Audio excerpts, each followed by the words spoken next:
Hello student, आप लोग का स्वागत है सीएसएन स्टडी में। और आप लोग देख रहे हैं जैक बोर्ड के ऑफिशियल एमसीक्यू क्वेश्चन को, ठीक है। क्योंकि ऐसे एमसीक्यू क्वेश्चन बताने वाले हैं जो जैक बोर्ड के ऑफिशियल मॉडल सेट में और आपके जो क्वेश्चन जो बार बार आते हैं, ठीक है, बार बार दिया जाता है एग्जाम में, उसी को हम लोग देखने वाले हैं। क्योंकि उन जो जैक बोर्ड के ऑफिशियल क्वेश्चन है बस इतना ही है जो बार बार दिया जाता है। और आप लोग क्या कर रहे हैं, इधर भी पढ़ रहे हैं उधर भी पढ़ रहे हैं, लेकिन आता ही नहीं उतना क्वेश्चन। आता है क्या? सारा क्वेश्चन थोड़े ना आते हैं। तो सारे क्वेश्चन के जो निचोड़ है, जो 40 के 40 क्वेश्चन आप जवाब दे पाएंगे, इस तरह से तैयारी कराएंगे जो जैक बोर्ड के ऑफिशियल एमसीक्यू क्वेश्चन है उसको बताने वाले हैं आज। All objective question for science, ठीक है, टर्म 1 के लिए। तो हमारे साथ बने रहिए ताकि आपका क्या हो कि 40 में 40 साइंस के ऑब्जेक्टिव क्वेश्चन को हल कर पाए, ठीक है।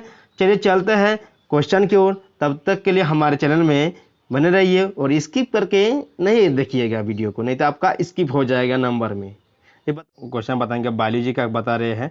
अभी हम लोग पढ़े जो केमिस्ट्री और फिजिक्स का, ठीक है, मतलब रसायन विज्ञान और भौतिक विज्ञान के हम लोग क्वेश्चन को कर चुके हैं। अब हम लोग पढ़ते हैं मतलब क्या जीव विज्ञान में कितने सारे ऑब्जेक्टिव क्वेश्चन हैं जो बनेंगे और जो बार बार दिया जाता है और जैक बोर्ड का ऑफिशियल क्वेश्चन है, ठीक है। चलिए नेक्स्ट हम लोग चलते हैं जीव विज्ञान में। जीवन की मौलिक इकाई क्या है? तो जीवन की मौलिक इकाई क्या है? आप लोग जानते हैं, कोशिका को कहते हैं। देखिए, इस जीवन के रचनात्मक क्रियात्मक इकाई को क्या कहते हैं? तो कोशिका कहते हैं। देखिए, दो क्वेश्चन बना। एक तो जीवन की मौलिक इकाई क्या है, कोशिका है। जीवन की रचनात्मक और क्रियात्मक इकाई क्या है, वो है कोशिका है। दो क्वेश्चन बन गया ना। सेल यानी कि शब्द की उत्पत्ति से संबंधित वैज्ञानिक का नाम है। तो सबसे पहले किसने खोज किया था? रॉबर्ट हुक ने। तो शब्द की उत्पत्ति किसने किया था? रॉबर्ट हुक ने ही किया था। कोशिका यानी सिद्धांत के प्रणेता कौन थे? ठीक है, तो स्लाइडेन और स्वान थे। कोशिका सिद्धांत के प्रणेता कौन थे? वो थे स्लाइडेन और स्वान, ठीक है। कोशिका की खोज कब हुई थी? 1665 ईस्वी में हुई थी, ठीक है। उसके बाद इलेक्ट्रॉन सूक्ष्मदर्शी का अधिकतम आवर्धन है कितना? 2 लाख गुना, ठीक है, 2 लाख गुना है। मेगापिक्सल जो होता है ना, उसको कहते हैं। कितना आवर्धन होता है? 2 लाख गुना, ठीक है। इलेक्ट्रॉन सूक्ष्मदर्शी का आविष्कार किन वैज्ञानिकों ने किया था? तो एम नाल एवं रस्का ने। इलेक्ट्रॉन सूक्ष्मदर्शी का आविष्कार किसने किया था? एम नाल एवं रस्का ने, याद रखिएगा, एम नाल और रस्का ने। चलिए नेक्स्ट क्वेश्चन जानते हैं हम लोग। कौन सा लवक प्रकाश संश्लेषण के लिए आवश्यक है? तो कौन सा लवक पाया जाता है? देखिए, प्रकाश संश्लेषण के लिए आवश्यक है, वो होता है क्लोरोफिल। देखिए, क्लोरोफिल जंतुओं में नहीं पाया जाता है, वो पादपों में ही पाया जाता है। इस तरह का भी क्वेश्चन आ सकता है कि क्लोरोफिल किस में पाया जाता है, कि पादप जंतु में पाया जाता है। तो आप लोग ऑप्शन क्या कीजिएगा? जंतु को मारिएगा कि पादप को मारिएगा? तो पादप को मारिएगा आप लोग, ठीक है। चलिए नेक्स्ट हम लोग जानते हैं माइटोकॉन्ड्रिया का संबंध है, तो वो है श्वसन से, ठीक है, श्वसन से। माइटोकॉन्ड्रिया को क्या कहते हैं? बिजली घर भी कहा जाता है, एक याद रखिएगा। माइटोकॉन्ड्रिया का एक कार्य है, तो वह है ऊर्जा उत्पादन, ठीक है। कोशिका का आविष्कारक कौन था? रॉबर्ट हुक है, ठीक है, यानी कि वही खोज किया ना रॉबर्ट हुक ने, इसलिए आविष्कारक भी कहा जा सकता है रॉबर्ट हुक को। कोशिका झिल्ली किसमें उपस्थित होता है? देखिए, कोशिका झिल्ली जंतु कोशिका में पाया जाता है और पादप कोशिका में भी पाया जाता है, लेकिन कोशिका भित्ति सिर्फ पादप कोशिका में ही पाया जाता है। अभी बताए ना, क्लोरोफिल किस में पाया जाता है? सिर्फ पादप कोशिका में, और जंतु कोशिका में नहीं पाया जाता है। इसमें क्वेश्चन बन सकता है कि पादप कोशिका के चारों तरफ पाए जाने वाली झिल्ली को क्या कहते हैं? कोशिका भित्ति कहते हैं, ठीक है, कोशिका भित्ति कहते हैं। पादप कोशिका कौन सा भाग निर्जीव होता है? वो होता है कोशिका भित्ति। पादप कोशिका का रसोई घर किसे कहते हैं? हरित लवक को, ठीक है। हरित लवक को क्या कहते हैं? रसोई घर कहते हैं। और किस प्रकार की कोशिका में सबसे बड़ी राजधानी पाई जाती है? वह है पादप कोशिका में सबसे बड़ा राजधानी पाया जाता है। तारककाय पाया जाता है किसमें? कोशिका तारककाय। देखिए, जितने भी अंग है वो कहाँ पाया जाता है? कोशिका द्रव में पाया जाता है, यानी तारककाय कहाँ पाए जाएंगे? कोशिका द्रव में। तारक केंद्रक का कार्य है तुरकु निर्माण, ठीक है, कि किसका निर्माण करने के लिए? तुरकु निर्माण करने के लिए। केंद्रक द्रव में मुख्यतः कितने प्रकार की रचनाएं पाई जाती है? वो केंद्रक द्रव में मुख्यतः कितने प्रकार की रचनाएं पाई जाती है? 2 प्रकार की रचनाएं पाई जाती है, ठीक है। झिल्लियों से घिरा हुआ कोशिका द्रव में पाए जाने वाला अंगक जिसमें पाचक रसायन या एंजाइम पाया जाता है वो है लाइसोसोम। ठीक है, क्या पाया जाता है? लाइसोसोम पाया जाता है। नेक्स्ट चलिए जानते हैं, ये क्वेश्चन का निचोड़ है, बस इसी में हम लोग का जितना पढ़ लीजिएगा इतना पढ़ने से आपका 40 में 40 आ जाएगा। वर्णात्मक पारिगम्य झिल्ली कहते हैं, तो वर्णात्मक पारिगम्य झिल्ली किसे कहते हैं? कोशिका झिल्ली को। ठीक है, आत्महत्या का थैली किसे कहते हैं? लाइसोसोम को। आत्मघाती थैली किसे कहते हैं? लाइसोसोम को। देखिए आत्महत्या का थैली भी कहते हैं लाइसोसोम को, या ऐसा भी क्वेश्चन आ सकता है, इसीलिए आपको इसी मतलब सारा क्वेश्चन का निचोड़ बता रहे हैं ना, उसी को घुमा कर फिरा कर इसी तरह से दिया जाता है। आत्मघाती थैली किसे कहते हैं? लाइसोसोम को। कोशिका का कौन सा अंग पाचक थैली कहलाता है? देखिए यह भी इस तरह का भी क्वेश्चन आ सकता है, तो कोशिका लाइसोसोम को कहते हैं ना। अभी बताएं, आत्मघाती, आत्महत्या, कोशिका पाचक थैली, जो भी कहेंगे कौन है? वो है लाइसोसोम। ठीक है, कोशिका का पावर हाउस, ठीक है, बिजली घर, किस पावर हाउस भी कहेंगे माइटोकॉन्ड्रिया को, बिजली घर भी किसको कहेंगे? माइटोकॉन्ड्रिया को। ठीक है, पावर हाउस कहेंगे तो भी पावर हाउस माइटोकॉन्ड्रिया को कहेंगे, बिजली घर कहेंगे भी तो फिर भी क्या कहेंगे? माइटोकॉन्ड्रिया को। ठीक है, कोशिका के अंदर प्रोटीन का संश्लेषण कहाँ होता है? तो कोशिका के अंदर प्रोटीन का संश्लेषण कौन करता है? राइबोसोम करता है, याद रखिएगा। इस तरह के क्वेश्चन आएंगे, और आएंगे कि आते हैं। और रंगीन प्लास्टिक को क्या क्या कहते हैं? तो क्रोमोप्लास्ट कहते हैं, याद रखिएगा। रंगीन प्लास्टिक को क्या कहते हैं? क्रोमोप्लास्ट कहते हैं। चलिए नेक्स्ट क्वेश्चन क्या है? मानव शरीर की सबसे लंबी बड़ी कोशिका है, तो मानव शरीर की सबसे बड़ी लंबी कोशिका क्या है? तंत्रिका कोशिका। ठीक है, कौन सा रासायनिक अणु अनुवांशिक लक्षणों को एक पीढ़ी से दूसरी पीढ़ी में पहुंचाता है? वो है कोशिका द्रव। ठीक है, क्या है? कोशिका द्रव। अमीबा जीव है एक कोशिकीय जीव। ठीक है, प्रोकैरियोटिक कोशिका का नाम है जीवाणु कोशिका। ठीक है, अमीबा जीव है क्या? एक कोशिकीय। अमीबा क्या है? एक कोशिकीय जीव। हम लोग क्या, हम मनुष्य क्या कौन सा जीव है? बहुकोशिकीय जीव है। ठीक है, सबसे बड़ी मतलब कोशिका क्या होता है? वह शुतुरमुर्ग का अंडा, याद रखिएगा। मनुष्य का सबसे बड़ी कोशिका का नाम क्या है? तंत्रिका कोशिका। ठीक है, नेक्स्ट चलिए जानते हैं, प्रोकैरियोटिक कोशिका का नाम है जीवाणु कोशिका। ठीक है, प्रोकैरियोटिक कोशिका का क्या नाम है? जीवाणु कोशिका। नेक्स्ट यह है आखिरी क्वेश्चन आप लोग के लिए। चलिए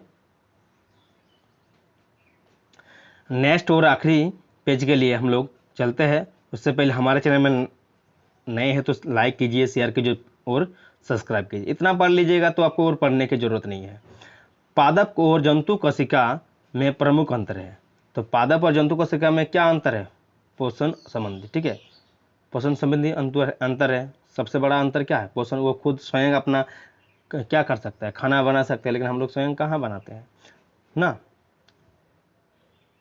स्वयं का भोजन स्वयं बनाते हैं ना। जाइलम का कौन सा अंग पानी का संवहन करता है? तो जाइलम पेरेन्काइमा। ठीक है, देखिए पौधे में जो पानी का वहन करता है, पानी खनिज लवण का वहन कौन करता है? जाइलम उत्तक। और खाना जो बनता है उसको कौन मतलब देता है? परोसता कौन है? फ्लोएम उत्तक। ठीक है, मतलब परोसने का काम क्या है? फ्लोएम का। और देने मतलब बनाने का काम किसका है? संवहन करने का काम किसका है? मतलब सब कुछ ले जाने मतलब जुगाड़ करने का काम किसका है? वो है जाइलम का। इस तरह से समझिएगा आप लोग। जुगाड़ कौन करते हैं? जाइलम उत्तक करते हैं। परोसता कौन है? वो है फ्लोएम उत्तक। ठीक है, बनता कहाँ पर है? पत्तियों में। ठीक है, चलिए नेक्स्ट हम लोग जानते हैं, पौधे में जल के संवहन के लिए कौन सा उत्तक उत्तरदायी है? वह है जाइलम उत्तक। अभी बताएं, वाहिका, ट्रैकिड्स, बेसल्स और जाइलम पेरेन्काइम में से कौन सा जाइलम का अंग नहीं है? ठीक है, इसमें देखिए याद रखिएगा कि ट्रैकिड्स यह भी जाइलम का अंग है, बेसल्स भी जाइलम का अंग है, जाइलम पेरेन्काइमा भी क्या है? जाइलम का अंग है, लेकिन वाहिका क्या है? जाइलम का अंग नहीं है। ठीक है, वाहिका क्या है? जाइलम का अंग नहीं है। इस तरह से भी क्वेश्चन आएंगे, इसी तरह से आते हैं, इसी को क्वेश्चन को दिखाया गया ना। पौधों में फ्लोएम यह कार्य करता है, क्या कार्य? आहार का चालन करता है। फ्लोएम का कौन सा अंग पत्तियों से पौधे के सभी भागों तक भोजन का संबंध करता है? वो चालनी नलिका है। देखिए यदि पूछा जाएगा फ्लोएम में कौन अंग है? आहार का चालन, चालनी नलिकाएं। हाँ, मूंगफली और बादाम के छिलकों में पाया जाता है स्क्लेरिड्स पाया जाता है। ठीक है, क्या पाया जाता है? स्क्लेरिड्स, बादाम और मूंगफली के छिलकों में पाया जाता है। नारियल का रेशा किस उत्तक का बना होता है? वो होता है जाइलम रेशे का बना होता है। नारियल का उत्तक किस रेशे का बना होता है? जाइलम रेशे का, याद रखिएगा। नेक्स्ट पेज और आखिरी पेज है। आप लोग हमारे चैनल में नए हैं, सब्सक्राइब कीजिए, लाइक कीजिए और शेयर कीजिए, ठीक है। चलिए नेक्स्ट हम लोग जानते हैं कि मृदुतक की कोशिकाओं के बीच पाए जाते हैं। तो मृदुतक की कोशिकाओं के बीच क्या पाए जाते हैं? अंतर कोशिकीय स्थान, ठीक है। मृदुतक के कोशिकाओं के बीच क्या पाया जाता है? अंतर कोशिकीय स्थान पाया जाता है। जिस मृदुतक की कोशिकाओं में हरित लवक पाया जाता है उसे क्या कहते हैं? कोलेरेनकाइमा, ठीक है। क्या कहते हैं? कोलेरेनकाइमा कहते हैं। नेक्स्ट क्या है? ट्रैकिड्स पाए जाते हैं। ट्रैकिड्स किस में पाया जाता है? अभी बताए। ट्रैकिड्स क्या है? जाइलम उत्तक के अंग है। किस प्रकार के उत्तकों की क्रियाशीलता के कारण पौधों में वार्षिक बलय बनते हैं? तो है दृढ़ उत्तक के कारण, ठीक है। वार्षिक बलय जो किसके कारण बनता है? दृढ़ उत्तक के कारण बनते हैं, ठीक है। तो पौधे की लंबाई किस उत्तक द्वारा बढ़ती है? तो पौधे की लंबाई किसके द्वारा बढ़ती है? देखिए पौधे के ऊपरी भाग में क्या पाया जाता है? शीर्ष बीज उत्तक, जिसके कारण पौधे की लंबाई बढ़ती है। उसके बाद चलिए नेक्स्ट हम लोग जानते हैं कौन सा योजी उत्तक वसा का संग्रहण करता है? एडिपोज उत्तक, ठीक है। कौन सा अंगक उत्तक पाया जाता है? वह है एडिपोज उत्तक वसा का संग्रहण करता है। चलिए नेक्स्ट हम लोग जानते हैं कर्क कोशिका की भित्ति डैश के जमने से कठोर हो जाती है। वह है सुबेरिन, ठीक है। कर्क कोशिका की भित्ति डैश के जमने से कठोर हो जाती है, वह है सुबेरिन, ठीक है। सुबेरिन के जमने से क्या होता है? कठोर हो जाते हैं। कर्क कोशिका में पाया जाता है, क्या है? कर्क कोशिका में पाया जाता है सुबेरिन। कर्क कैबियम का उदाहरण है पार्श्व बीजोत्तक, ठीक है। कर्क में क्या कौन सा उत्तक पाया जाता है? पार्श्व बीजोत्तक, ठीक है। कर्क कैबियम का उदाहरण है किसका? पार्श्व बीजोत्तक। हमारी त्वचा डैश उत्तक से बनी है? एप्थिलियम उत्तक से बना है, ठीक है। हमारी त्वचा किस उत्तक से बना है? एप्थिलियम उत्तक से बना है, याद रखिएगा। नेक्स्ट, शरीर का बाहरी और भीतरी रक्षक आवरण बनाते हैं। तो अभी बताएं, देखिए हमारे शरीर के ऊपरी उत्तक के क्या है? एप्थिलियम उत्तक। तो ऊपरी, बाहरी और भीतरी रक्षक आवरण कौन सा है? एप्थिलियम उत्तक ही होगा ना, ठीक है। उसी को मतलब घुमा फिरा कर इस तरह से क्वेश्चन पूछे जाते हैं और इसी प्रकार से आएंगे भी आपके क्वेश्चन को। जितना हो सके आप लोग पढ़ लीजिएगा। शरीर का बाहर हो गया। नेक्स्ट चलिए क्वेश्चन जानते हैं किन कोशिकाओं की भित्ति लिग्निन के कारण मोटी हो जाती है? तो वह है दृढ़ उत्तक के कारण, ठीक है। दृढ़ उत्तक के कारण क्या होता है? मोटी हो जाती है। सल्की या सल्काव एप्थिलियम का प्रमुख कार्य है, तो वह है सुरक्षा का कार्य कौन करता है? सल्की और सल्काव एप्थिलियम उत्तक, ठीक है। कौन सा उत्तक हृदय को लगातार लयबद्ध गति करने में सहायक है? वह है हृदय पेशी उत्तक। के कौन सा उत्तक है? हृदय पेशी उत्तक है। नेक्स्ट चलिए जानते हैं डैश एक तरल योजी उत्तक है। तो तरल योजी उत्तक क्या है? वह है रक्त, ठीक है। हमारे शरीर का रक्त क्या है? तरल योजी उत्तक। आपको पूछा जाएगा तरल योजी उत्तक का इनमें से कौन है? तो वह है रक्त। कौन उत्तक मनुष्य में पेशियों को अस्थि से जोड़ता है? वह है कंडरा, ठीक है। कंडरा क्या करता है? अस्थि और पेशियों को जोड़ता है। अस्थि क्या है? संयोजी उत्तक है। क्या है? अस्थि कौन सा उत्तक है? संयोजी उत्तक है।